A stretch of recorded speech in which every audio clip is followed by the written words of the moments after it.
अस्सलाम वालेकुम। जी, अ, वालेकुम सलाम। ये क्रिएशन ऑफ यूनिवर्स के मामले में दो नैरेटिव्स हैं कि या तो इस यूनिवर्स का कोई क्रिएटर है या खुद ये अपना क्रिएटर है। तो इसमें जो ये दूसरा तस्वर है कि ये कायनात में खुद में ये सलाहियत है कि ये खुद बन सकती है।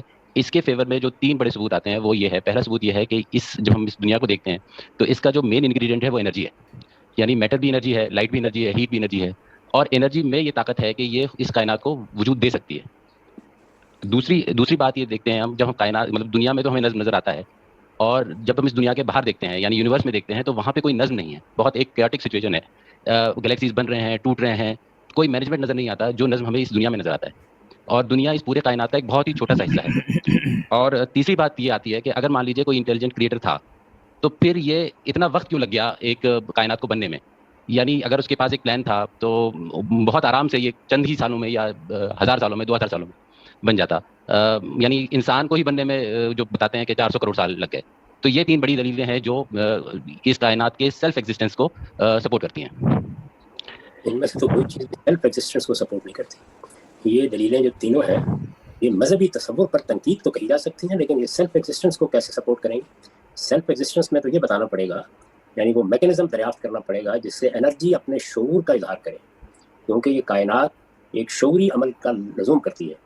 उसके बगैर मेरा वजूद, मेरी वजूद की हिकमत, मेरे वजूद का नज़म, मेरे वजूद का शऊर, मेरे फैसले, ये सारी चीज़ें कैसे एक्सप्लेन होंगी?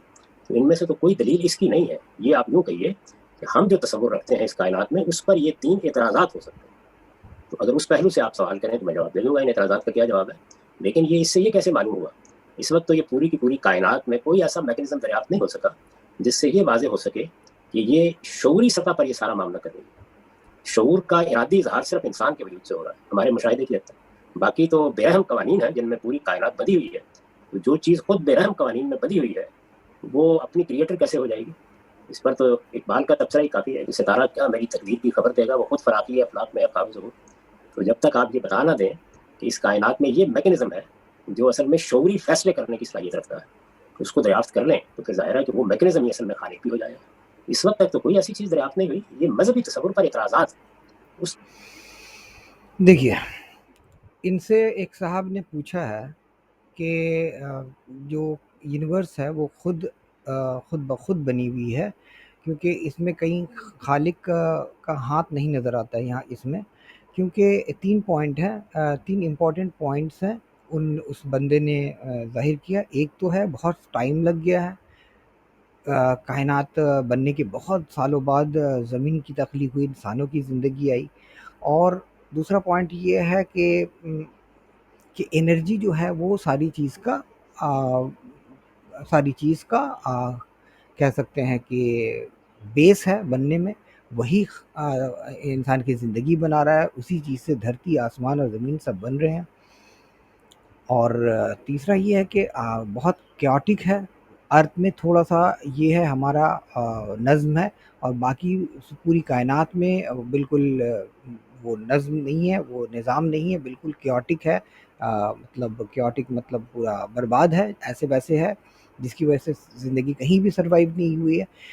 इतना बड़ा ब्रह्मांड, इतनी बड़ी कायनात, और इतनी छोटी-सी ज़मीन, और उस ज़मीन में छोटा-सा इंसान, छोटे से जगह में छोटा-सा, बहुत कम जगह में रहने वाला इंसान, और इंसान की ज़िंदगी भी बहुत ही कलील, और ब्रह्मांड इतना बड़ा।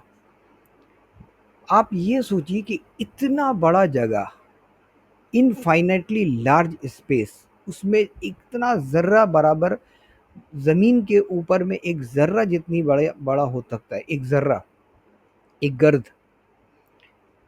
जो धूल होता है, धूल का एक ज़र्रा अगर पकड़ेंगे, उस वो साइज़ है हमारी धरती का यूनिवर्स के सामने, वो साइज़ है। और इनफ़ाइनाइटली लार्ज ज़िंदगी किसकी? यूनिवर्स की ज़िंदगी लामहदूद, बिलियंस ईयर्स, और इंसान आया है बिलियंस ईयर्स गुज़रने के बाद इंसान की ज़िंदगी तख्लीक हुई। तो इन सब चीज़ों से पता चलता है कि ये अपने आप हो रही है। तो ये साहब जो है, घामिदी साहब, ये क्या बोले हैं ये खुद ही समझे हैं। इनके पास तो जवाब है ही नहीं। अगर इसको सुनना चाहें तो ये आप देख सकते हैं कि ये कौन सा यूट्यूब का कौन सा सब्जेक्ट है।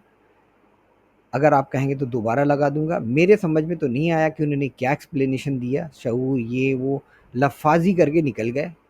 हमारा फैसला, हमारा नज़्म, हमारे ये शऊर कहाँ से आया, ये उन्होंने लफाजी करके कोई भी करेक्ट जवाब नहीं दिया कि जवाब हो जाएगा। तो वो अभी तक साइंस नहीं दे पाई है। फिर उन्होंने बीच में कहा ये भी, अभी तक साइंस इसकी जवाब नहीं दे पाई है।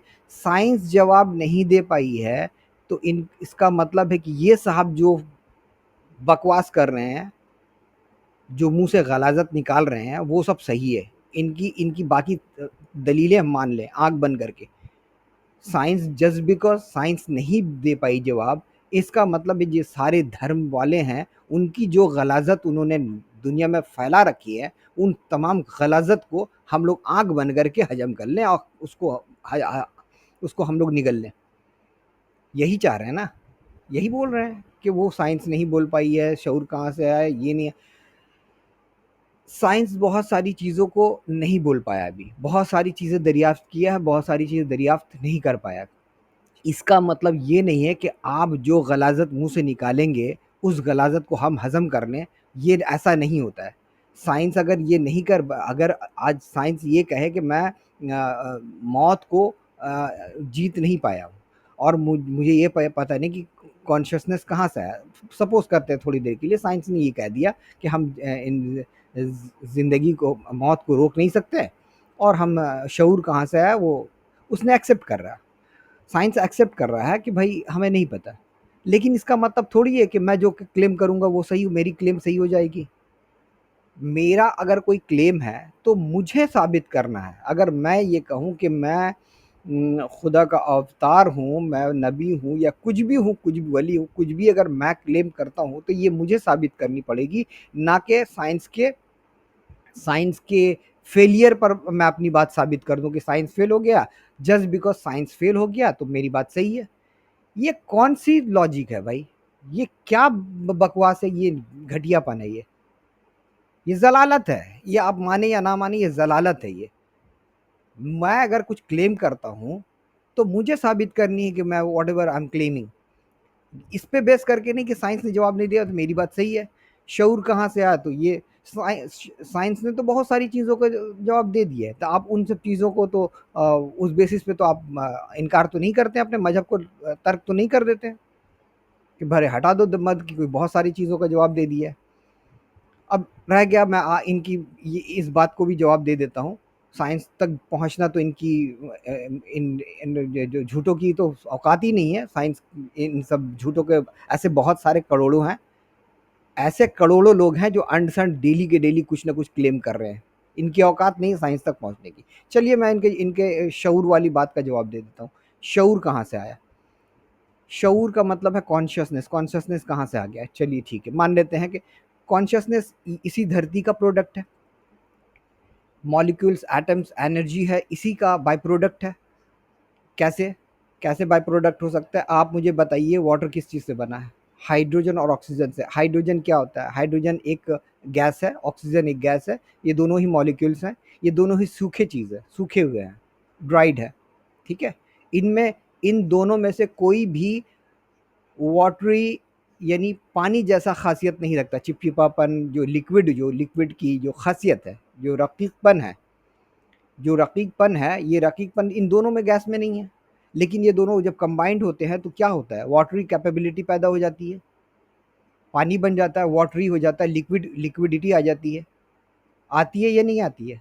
तो अगरचे दो ऐसी चीज़ें जो जिनमें वो खासियत नहीं हो, उनके प्रोडक्ट का खासियत नहीं है, एक नया खासियत पैदा हो सकता है। तो एटम, मॉलिक्यूल्स, एनर्जी का बिलियन ईयर्स में कितने सारे कॉम्बिनेशंस हो रहे हैं, क्या क्या एवोल्यूशन हो रहा है, इवॉल्व हो रहा है, बहुत सारी चीज़ें चेंजेस आ रही हैं। उनमें से बिलियंस ऑफ बिलियंस ईयर्स गुजरने के बाद में अगर कॉन्शियसनेस, शऊर पैदा हो जा रहा है, लाइफ फॉर्म कर जाती है, तो इसमें कौन सी मीन्स कौन सी चमत्कार वाली बात है, या कौन सा खुदा का हाथ की ज़रूरत है जो खुदा के हाथ के बगैर ये पॉसिबल नहीं है? और अगर ये बात साइंस नहीं कर पाई तो क्या आप साबित कर पाए हैं? ये आदमी घमीरी साहब ये साबित कर पाए हैं कि कायनात कायनात में ज़िंदगी कहाँ से आई, कैसे अल्लाह ताला ने किस प्रोसेस के तहत शऊर को पैदा किया, किस तरह से लाइफ को पैदा किया, इनके पास जवाब है? इनके पास तो सिर्फ क्लेम है कि खुदा ने किया, खुदा ने किया, खुदा ने बनाया, खुदा ने बनाया, खुदा ने शऊर पैदा किया, खुदा ने, ये सब क्लेम्स होते हैं, ये सब आंसर नहीं है। किसी बात का अगर सवाल को अगर मैं कह दूं कि मैंने किया, तो इसका मतलब ये जवाब नहीं बन जाती, ये क्लेम है। अगर जवाब है तो उसका प्रोसेस भी बताना पड़ेगा। तो क्या कोई भी धार्मिक आदमी, कोई भी मजहबी इंसान, कोई भी इस तरह का झूठा इंसान क्लेम कर रहा है क्लेम, वो बता सकता है कि किस तरह से खुदा ने प्रोसेस किया शऊर को, किस प्रोसेस के तहत शऊर को कैसे करके एटम और मॉलिक्यूल्स को कंबाइन करके शऊर पैदा किया, और किस वक्त किया और कैसे किया, प्रोसेस बताएं। क्या क्या उन शऊर को पैदा करने में या लाइफ को परफॉर्म करने में, ज़िंदगी को बनाने में कौन कौन सी जो रॉ मटेरियल की ज़रूरत पड़ी है, ये बता पाए हैं क्या? ये कभी इनके मुंह से कभी निकली है ये बात कि कौन कौन सा रॉ मटेरियल से बना हुआ है शऊर और कौन कौन सा रॉ मटेरियल से ज़िंदगी बनी हुई है? इनके पास तो सिर्फ बकवास और मतलब नीच किस्म के क्लेम्स इनके पास भरे पड़े हैं, इन मजहबी लोगों के पास सिर्फ क्लेम्स हैं। खुदा ने किया, खुदा ने किया, खुदा ने किया। कब किया? इनके पास जवाब नहीं। खुदा कहाँ पर है? इनके पास जवाब नहीं। खुदा कब से है, कब तक है? उनके पास जवाब नहीं। खुदा का वजूद का सबूत दे दो तो उनके पास नहीं है। इनसे अगर सवाल पूछो तो खुदा का सबूत दो तो ये दिखाते हैं कायनात का सबूत मांगो, कायनात को कब कैसे करके किस प्रोसेस के तहत खुदा ने बनाया, खुदा का हाथ दिखाओ कि खुदा के कायनात को बनाने में खुदा का हाथ कहाँ पर है वो दिखाओ। तो इनके पास जवाब नहीं रहता, बोलते हैं खुदा है इसलिए कायनात है तो खुदा है। खुदा का सबूत कायनात और कायनात का सबूत खुदा, ये जहालत नहीं तो क्या है? ये जहालत ही नहीं, कमजरफी और नीचता भी है मेरे हिसाब से। ये क्या मजाक चल रहा है भाई? कायनात पे इतने इतने बड़े बड़े सवालात के जवाब, साइंस सीरियस है, ये लोग मजाक ये कर रहे हैं, जिंदगी को मजाक बना करके लोगों के साथ झूठ बोल रहे हैं। बेशर्मी है ये, बेशर्मी है, सरासर बेशर्मी है। लोगों को गुमराह करना इनका काम है, झूठ बोलना इनका काम है। सुबह से लेकर शाम तक किताबें पढ़ते रहते हैं, बकवास किताबें पढ़ते रहते हैं, उनमें से झूठ निकालते रहते हैं कि कैसे करके साइंस को बदनाम किया जाए, किस तरह से हमारा जवाब साइंस के मुताबिक हो जाए ताकि हम प्रूफ कर दें कि हमारा धर्म सच्चा है। सुबह से लेकर शाम तक यही करते रहते हैं इन लोग, झूठ बनाने की फिराक में लगे रहते हैं। दिन रात इनकी मेहनत वही उसी झूठ को साबित करने में लगी रहती है। इनकी सारी मेहनत सिर्फ उसके लिए और कोई चीज़ के लिए नहीं। अगर किसी और चीज़ में ये लोग लगाए ना, जितनी धार्मिक दुनिया में लोग हैं, अगर वो सही जगह में कोशिश करें तो ज़माना कहाँ से कहाँ चला जाए, कितनी इंसानियत कितनी तरक्की कर ले। लेकिन इन लोगों का मजहबी तो इन लोगों का लफड़ा ही रहता है, हमेशा झगड़ा लड़ाई जंगो जदल में इनकी ज़िंदगी ख़त्म हो गई। जहाँ पर आज 500 साल आगे होनी चाहिए या 1000 साल आगे इंसानियत को होनी चाहिए, इंसानियत 1500 ईयर्स पीछे जस्ट बिकॉज ऑफ धर्म।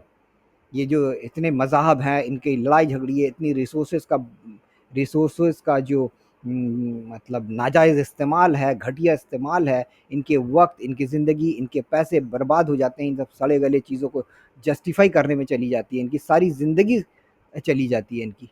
लेकिन सही ढंग, सही जगह में, सही डायरेक्शन में इनका काम नहीं होता है।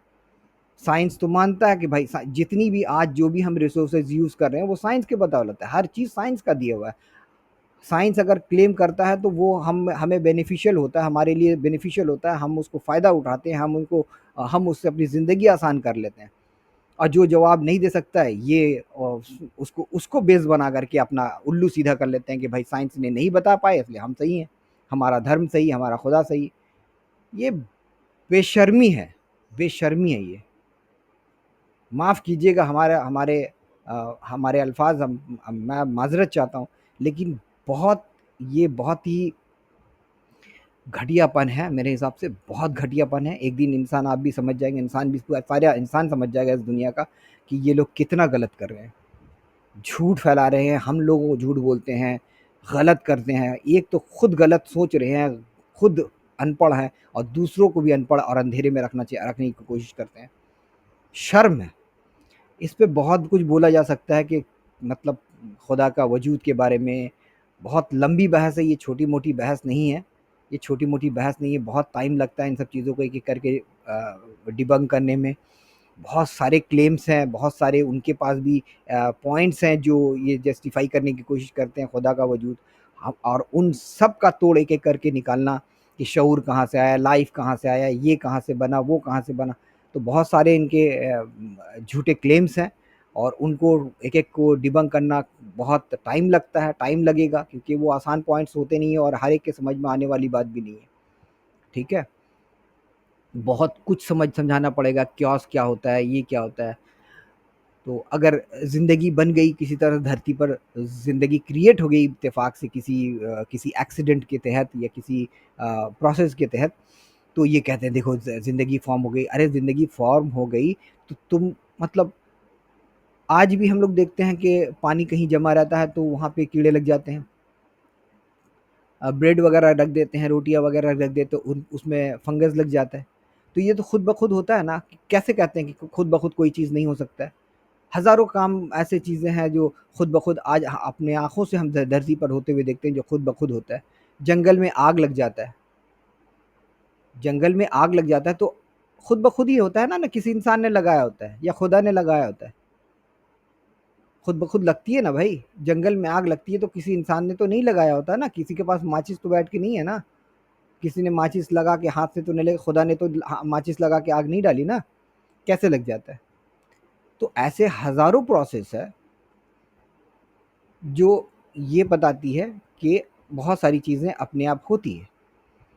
और आप अगर कहेंगे कि ये देखिए कितना अच्छा ज़मीन है, हमारे लिए ग्रेविटी फिट है, हमारे लिए एनवायरनमेंट फिट है, हमारे लिए क्लाइमेट फिट है, टेम्परेचर मुनासिब है, इसलिए खुदा चाहता है कि हम लोग पैदा हों, हम लोग ये करें, वो करें।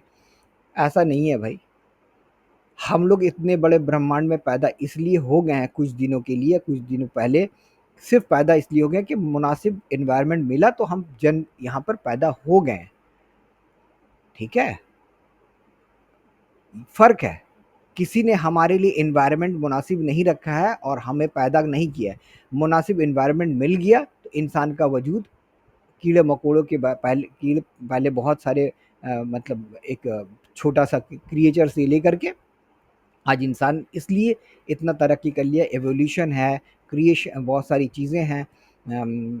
मतलब क्या कहते हैं वो प्रोसेस है, बिल्कुल किस तरह से वो पहला पहला लाइफ जन्म लिया और किस तरह से इवॉल्व हुआ और करते-करते आज इतना बिलियन साल के बाद में हम लोग इवॉल्व करते-करते आज इंसान बने हैं, एवोल्यूशन के थ्रू।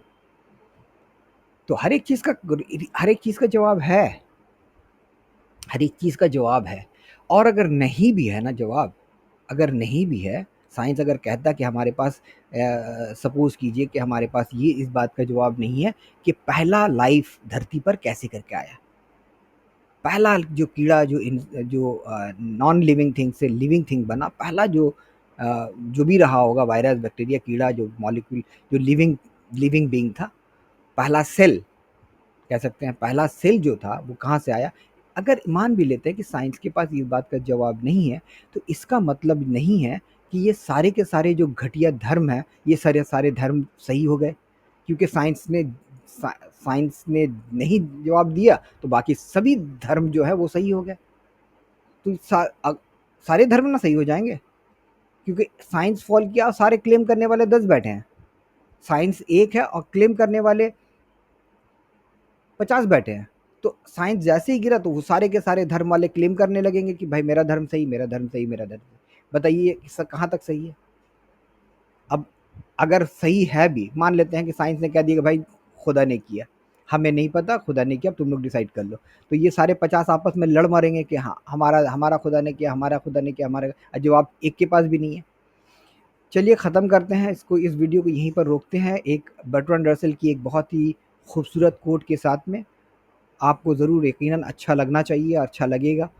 वो ये है कि contradiction and controversies are found in religion not in science, because science has evidence and religion has only claims, only opinions. ये बर्ट्रांड रसल ने कहा। मतलब ये है कि मतलब ये जो धर्म के अंदर में डिफरेंट धर्म हैं, डिफरेंट डिनोमिनेशंस हैं, मसलक हैं, फ़िरक़ा हैं, इनकी वजूहात ये है कि इनके हज़ारों इनके बहस बहुत ज़्यादा है, इनके पास बकवास बहुत है और कॉन्ट्रडिक्शंस हैं, तज़ाद बहुत हैं और कंट्रोवर्सीज़ बहुत है, बिकॉज़ इनके पास सिर्फ ओपिनियन है, सिर्फ इनकी बकवास क्लेम है और कुछ नहीं है। और साइंस में कभी भी आप देखेंगे कि दो साइंटिस्ट लड़ रहे हैं, एक साइंटिस्ट दूसरे साइंटिस्ट को मार रहा है, कत्ल कर रहा है, बम ब्लास्ट कर रहा है, ऐसा नहीं होता है। साइंस में कभी भी कॉन्ट्रडिक्शंस नहीं है। साइंस का जापान का साइंटिस्ट भी वही कहता है जो अमेरिका का साइंटिस्ट कहता है, इंडिया का साइंटिस्ट, सारे लोग एक जैसे बात करते हैं। कभी होता ही नहीं है। जैसे साइंस एक साइंटिस्ट कुछ कह रहा है और दूसरा साइंटिस्ट जैसे ही उस चीज़ को एविडेंस के थ्रू उसको डिस्प्रूव कर देता है, गलत साबित कर देता है, इमीडिएटली वो पहले वाला साइंटिस्ट इमीडिएटली उसको क्लेम कर लेता है, एक्सेप्ट कर लेता है कि हाँ ये बात सही है कि मेरी जो थी वो गलत थी और इससे बेहतर थ्योरी और इससे ज़्यादा करेक्ट थ्योरी इन्होंने बताया। और इसमें वो और ज़्यादा खुश होता है, जितना वो इन्वेंट करने वाला खुश है, उससे ज़्यादा वो जिसकी क्लेम गलत हुई वो उससे ज़्यादा खुश रहता है। क्योंकि वो इनकी जस्तजू ये होती है कि हम पर्सनली सक्सेस ना हो, साइंस की तरक्की और साइंस की जीत में ही साइंटिस्ट का जीत है, तो वो लोग सभी खुश हो जाते हैं। लेकिन ये बात धर्म में नहीं है। ऐसी बातें आप धर्म में कभी नहीं पाएंगे, क्योंकि इनके पास सिर्फ बकवास है, इनके पास सिर्फ क्लेम है और साइंस के पास एविडेंस है। इसलिए साइंटिस्ट के दरमियान कोई लड़ाई झगड़ा नहीं होगा, कोई फिरका नहीं है साइंस में कोई डिफरेंट किस्म के साइंस वाले हैं, जैसे डिफरेंट धर्म है, अलग मुख्तलिफ धर्म है, लेकिन मुख्तलिफ साइंस तो नहीं है। और धर्म के अंदर भी वो बहुत सारे फिरके होते हैं, डिनोमिनेशंस होते हैं, सेक्ट्स होते हैं, मसलक होते हैं। लेकिन साइंस के अंदर में तो सब डिवीजन भी नहीं है, बिल्कुल साइंस एक ही है और सारे साइंटिस्ट एक बात कहते हैं कि इनकी वजह ये है उनके पास सबूत होता है, इनके पास सबूत नहीं होता, इनके पास बकवास होता है। ठीक है, आप लोग को ये वीडियो अच्छा लगा होगा, बस यहीं पर रोकते हैं, मिलते हैं नेक्स्ट वीडियो में।